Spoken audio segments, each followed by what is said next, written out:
"We have met the enemy, and they are ours," exclaimed Oliver Hazard Perry. British ships seized thousands of American sailors and impressed them into their navy. This escalated the War of 1812. In 1813, British ships on Lake Erie were trying to resupply their starving troops, but were blocked by U.S. Captain Oliver Hazard Perry at Put-in Bay, Ohio. On September 10, 1813, Perry, with many of his sailors being free blacks, confronted the British squadron of 6 vessels, commanded by the one-armed Robert Barclay, who helped defeat Napoleon's fleet in another battle. Strong winds prevented Perry from getting into a safe position, and the long-range British cannons crippled his flagship, the USS Lawrence, killing most of his crew. Faithful to his battle flag, which stated, "Don't give up the ship," the 28-year-old Perry and his men courageously rowed a half-mile through heavy gunfire to the USS Niagara. The wind suddenly changed directions, and Perry sailed directly across the British line, firing broadside.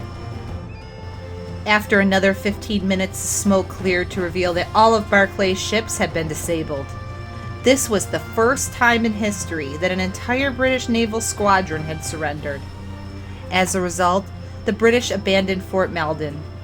U.S. General William Henry Harrison was then able to recapture Detroit, defeating the British and their Indian allies at the Battle of Thames on October 5, 1813. The Northwest Territory was now secure for America. To his sailors, Captain Perry remarked, "The prayers of my wife are answered." In his dispatch to the Secretary of the Navy, Perry wrote the following: "It has pleased the Almighty to give the arms of the United States a signal victory over their enemies on this lake.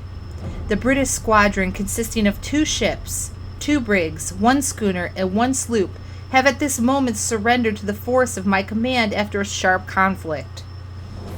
James Madison responded to this in his 5th annual message on December 7, 1813. This is what he said: "It has pleased the Almighty to bless our arms on Lake Erie. The squadron under the command of Captain Perry, having met the British squadron of superior force, ended in the capture of the whole." Prayer is powerful. As Captain Perry stated to the sailors aboard his ship, "The prayers of my wife were answered."